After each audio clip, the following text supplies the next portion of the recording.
Je suis Asna Ferreira, je suis bordelaise, j'ai 33 ans et je suis chocolatière.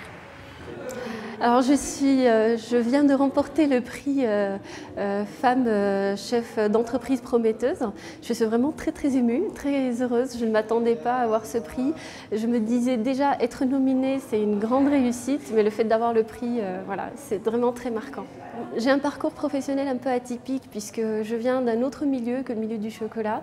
C'est une reconversion. Au départ, j'étais dans le milieu de la publicité. Ensuite, j'ai travaillé en bijouterie, ensuite dans une école de prépa. Et puis voilà, donc de fil en aiguille, j'ai remarqué que je n'étais pas heureuse ni épanouie dans les anciens métiers que j'ai pu exercer. Et après, donc, j'ai décidé de prendre en main mon destin et de faire une formation pour enfin devenir chocolatière.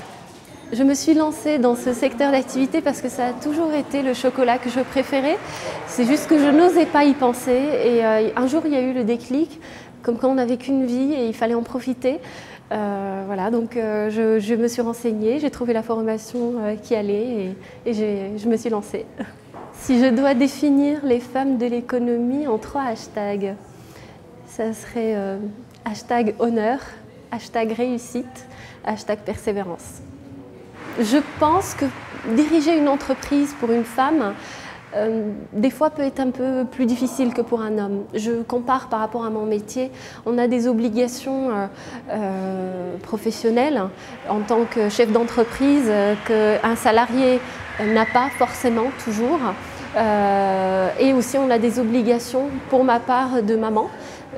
J'estime que je dois être présente pour mes enfants à un moment donné pour mon plaisir personnel aussi, parce que je ne vois pas ma vie sans les voir tous les jours ou de manière assez régulière. Donc voilà, le fait de créer l'équilibre entre ces deux mondes, ce n'est pas évident pour moi parce que c'est aussi un travail saisonnier. Donc il y a au moins 4 mois par an où c'est intensif, vraiment très intensif, où il faut, des fois je souhaite être 2 personnes à la fois. Donc des fois c'est difficile, mais ce n'est pas impossible.